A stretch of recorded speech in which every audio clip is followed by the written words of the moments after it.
And I read online that Steven Spielberg, he found one of your videos or one of your movies. Is that right? Yeah, it was a very interesting period of time. It was in school. I'd done a couple shorts. I got some attention, but you're in school. This is 2001. Yeah. So there was no YouTube, so nothing could go sort of viral online. But So you had to go hustle around the different. you had to hustle around a little bit. But I'd done a short film that was a musical. About the secret life of mothers. It was a very strange. You love musicals. I don't know why. I'm not a dancer myself. I don't sing. A few drinks maybe I'll do that. I'll get up on the karaoke bar, but that's about it. But I love dancers and I love singers. I love being around them, and they were all my friends. So they're the only ones who would help me out when I had the camera. So I somehow fell into that world, and I love it. But so I made a short film, and it got around town, and you could only get like a VHS or DVD copy of it. And somehow, I didn't send it to Steven Spielberg. I didn't look for that. It somehow ended up on his desk, and I just one day got a call from my agent who said, rumor has it that Steven Spielberg has seen your short, and I don't know what it means. This was a Friday night. He's like, I don't know what it means, but just know that Wow. if you heard that, we're not sure if it's true or not. I was like, okay. But of course, all weekend long, I'm thinking about it. Like, what does that even mean? How does that? And then You're like 21, 22 at the time. Yeah, I'm 22 at the time. Okay. Yeah, and so then I get a call from my agent the next day, and he's like, "Hey, just so you know, I know it's Saturday, but I was like with my family, but I got all these calls from Steven's like agents and people, and he really wants to sit down with you tomorrow at his house On a Sunday. On a Sunday." I was like. Yeah, I'm there. Sure. I'm playing it totally cool. Oh, let me check my calendar. Meanwhile, I'm like jumping up and down, going crazy. And he's up in the hills or Bel Air or somewhere, right? He's got some exactly. So we call back, and we actually, it ends up being on the Monday. Okay. But go into his office, and he was totally cool. Like, it was just me and him. Wow. We talked for a couple hours. It wasn't just like a fast, hey, great thing, here's my card, go, yeah, I'll call you. It was more, we talked about musicals, we talked about movies, we talked about all sorts of things, and he was genuinely interested and genuinely present. He brought in his other sort of lieutenants at DreamWorks at the time. And at that point, I remember thinking my only goal was to get a second meeting. Like, that's my only, in this whole, whatever happens, stay focused on getting a second meeting. So, like, I was like, oh, we have this. He's like, what do you want to do? Do you have projects? And, he's really involved with USC funding it and stuff. So I think there's a sense of pride there, too. That he wanted to give back and support. Exactly. So I was like, well, I have a feature that I've been writing with my buddy, and Jason Russell, who actually started Invisible Children. But at that time, we were both in film school together. So I said, well, yeah, I have this thing. And he's like, oh, I'd love to hear it. I was like, oh, I have it ready. And he's like, oh, let's meet this week. I was like, second perfect. meeting. So second meeting, exactly. Totally made that happen. So I went back to my apartment. And Jason was there because he was excited just to hear about what happened. No idea that I pitched this thing. Wow. That was only really half together, to be honest. Like, so you're like, we got to do this now. We had talked about it over a beer, I think, at one wow. point. So we're like, oh shit, we have 4 days to write get this thing together. Wow. So him, his now wife Danica, and myself, we just like stayed up all night for 4 days doing this thing, and I'd never done a pitch before. And so on that Friday, or I think it was a Friday, we go into DreamWorks, and sitting at the table for my first pitch ever is Steven Spielberg, Walter Parks, Laurie McDonald, his wife. They were the sort of the heads of DreamWorks at the time. We had Adam Goodman, who was sort of who was at that time an executive at DreamWorks. He eventually becomes the president of Paramount, where there's a whole other story about that. But and we had Mike DeLuca as well. So and Steven Spielberg. So this room is like the powerhouse. Wow.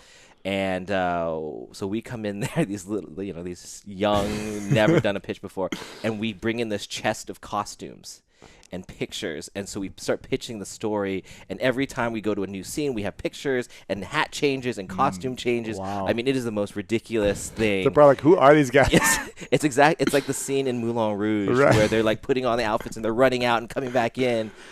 I mean, they must have been laughing after. Now looking back, it is so embarrassing. Wow. And, But they were very gracious. They listened to the whole Oh my hour gosh. performance of this thing. They bought it. Really? And so So it worked. So it worked somehow. I don't know what happened. Out of pity, maybe. Yes. But and we never actually made it, but we did set it up there and we developed it for years. But that just the fact that Steven would reach out and make that kind of notice and take the time means a lot in the business. Everybody paid attention. Nobody knew who I was, so that sort of pushed me into the world, into the real world here. So that was a very interesting time. But what was interesting too was Jason Russell was supposed to leave for Sudan at the time because he wanted to do this documentary about Sudan.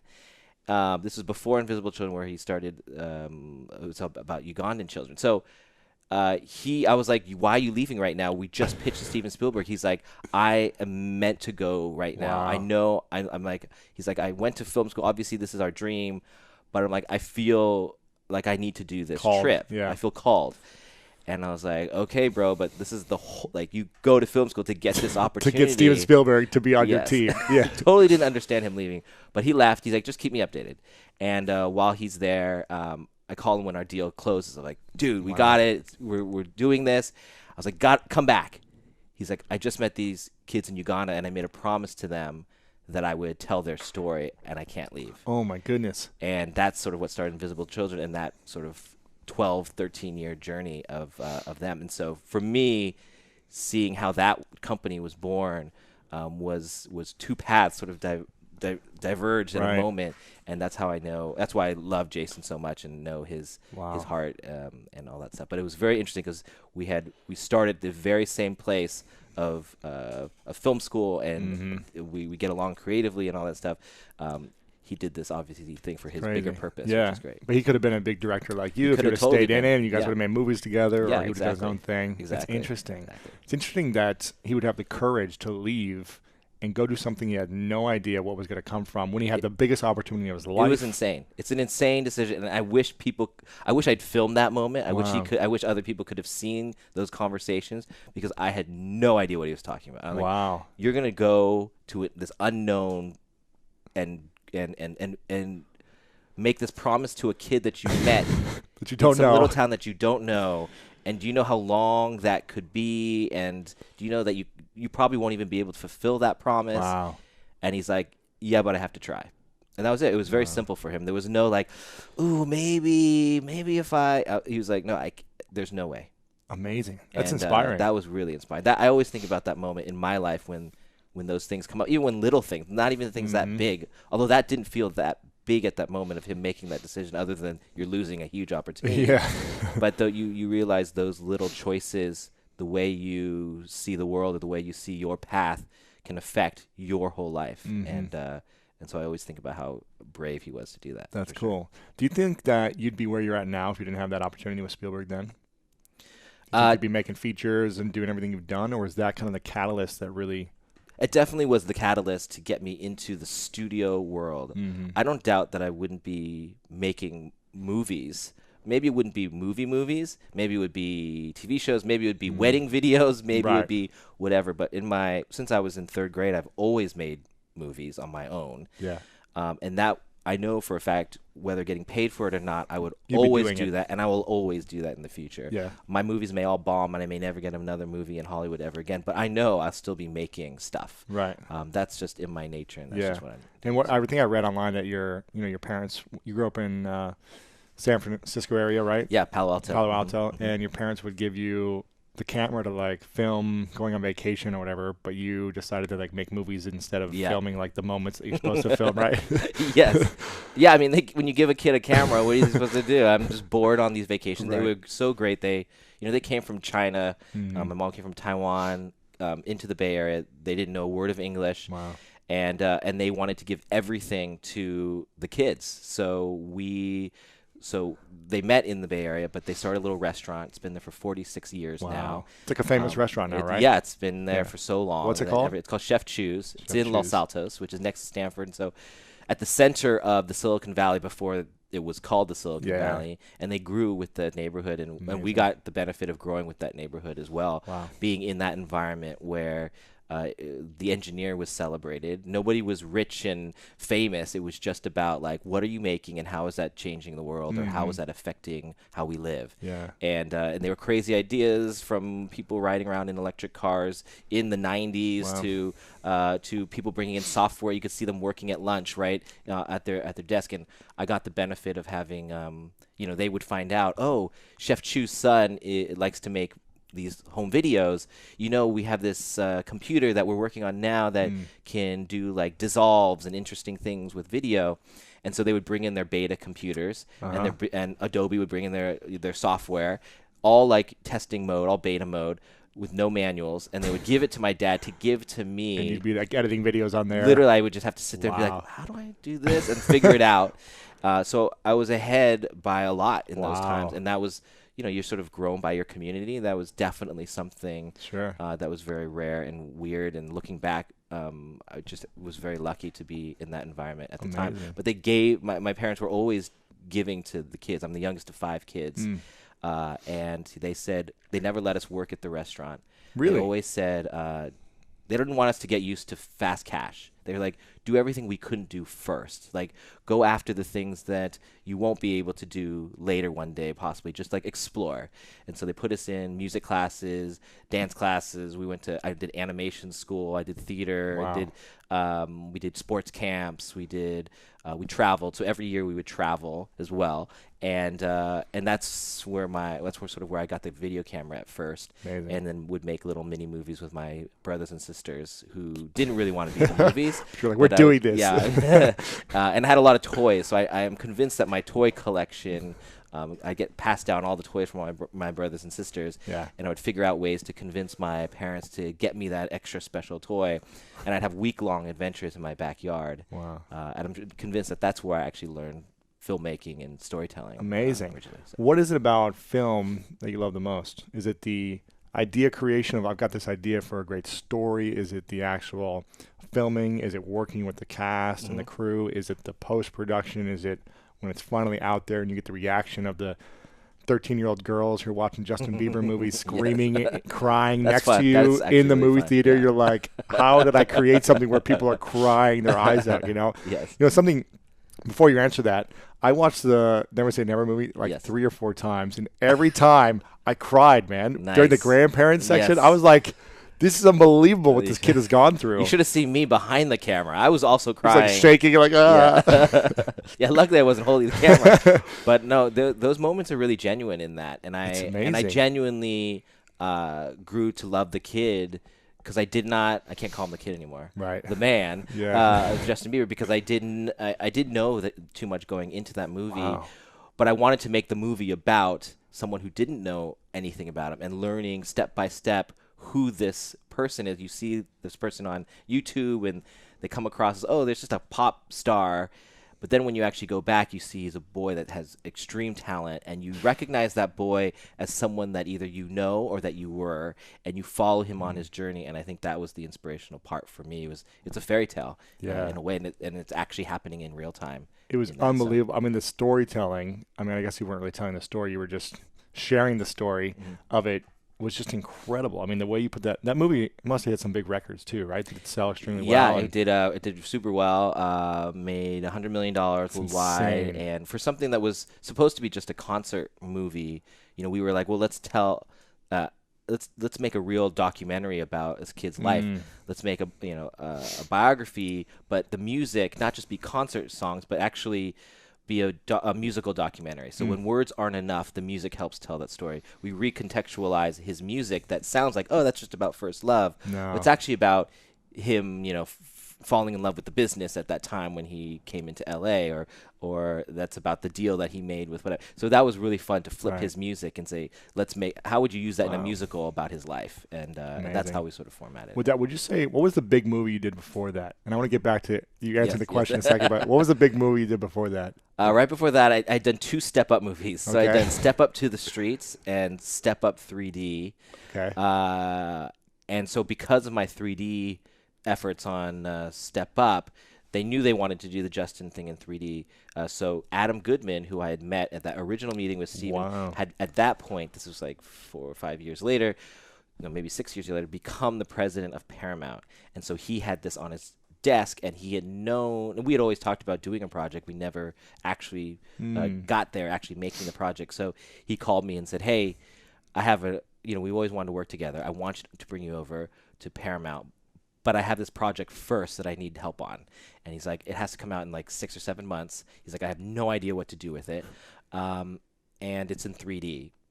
So have you ever heard of this guy, Justin Bieber? And I was like, I don't know. He's like, that song Baby. I was like, oh yeah, that Baby song. Okay. And so then I went home and I started watching YouTube videos. I just wanted to get a sense of who. First, I was like, I don't do concert movies. I don't know what I would do with this. So then I go home and I start watching the YouTube videos, and you can actually go to his first video he ever posted, and you can go to the first comment of the first video ever posted. You can go to the second comment. You can go to the third comment, and in real time you can read how this thing unfolded. You can go to that second video, that fourth video, and you can go to those comments, and you're literally tracking this, and it's like you're going back in time. Wow. And I thought that was so surreal to experience the story in that way. I was like, if we can bring this type of thing into a movie, I thought that was really interesting. You guys did a brilliant job with that too. In the introduction, I remember like seeing the comments showing up and the views or the views going up. It was really That's actually cool. how I first saw him, because they sent me an email with the link. So I remembered, they didn't send me to. It was my friend actually. It was probably like 6 months prior, and I had forgotten about this. But when I was making the movie, I remembered that I got an email saying, "Hey, check this kid out." You always get emails of like, "Check this cat out," like check out the sneezing panda, and then sneezing panda. And I remember getting this email and then clicking it and be like, "Oh, it's another person singing on YouTube," and then all of a sudden watching the whole thing and being like, "Whoa, this kid is amazing." Yeah. And I didn't know that. How old was he then? At that time, he was 14, 13, and I never connected with that guy being Justin Bieber. So I was like, that's how I want to start the movie. I want to start the movie with, you could be anybody getting any sort of link, and when you click on this, you're going to see a kid that blows you away. And you don't know what he becomes, but I'm going to show you what he becomes. Wow, I just got chills when you said that, man. I'm like feeling it because I was going back in the movie. I remember that whole unfolding of that. Yeah, that was a key element for us of how I wanted to tell that story. Yeah. And I remember pitching this to Scooter at the time. Like, okay, this is how I'm going to start the movie. I mean, I sort of painted the whole picture. What did he say? What do you think about it? I remember just silence, and he looked at me and he's like, I like that. So he didn't pitch it to you. You didn't know Scooter at this time. No, I didn't really know. When I first had my so Adam said, I want you to do this movie. I said, I'm open to it. He's like, well, you have to talk to his manager first. I was like, okay. He's like, he's this like 25-year-old kid, dude. Right. I'm like, wait, I'm older than him. Wow. This is going to be really weird. So I called Scooter, or Scooter called me, and we got on the phone, and he was like, I just want to say that, you've done some, because the Step Up movies were distributed by Disney. He's like, you've done a bunch of Disney stuff. I just want to tell you that I don't think Justin's a Disney person, and this is not a Disney-type movie, so I'm not quite sure you're the right person. Wow. I was like, okay, all right, good. I like an honest person here in Hollywood. You don't get that very often. So I laid it on the table. I was like, listen, bro, like, well, first of all, he said, oh, and you're a dancer, and that's not really what this is about. I'm like, one, I'm not a dancer. Two, the fact that you think I'm a dancer is great, because when I do my movies, I jump into that world, and you should think I'm a dancer by seeing that movie. Yeah. And I'm like, I totally understand that, but most of my movies, whether it's dance or music or action, they're fairy tales. They're actually just sort of these parables and fairy tales that use these things as our language. And so in this one, this would be music. And so I pitched him sort of this concept of, I want to tell the story with the musical documentary part of it. And by the end of the conversation, it was like an hour and a half conversation, he's like, all right, you're the man. That was it. And we became like best friends since then. If you want more greatness in your life, then you got to check out this video right here. I think the best way to be a good man is to simply live by the golden rule. Do unto others as you want done unto you. Sure. If you just live by the golden rule, I think you'll be okay.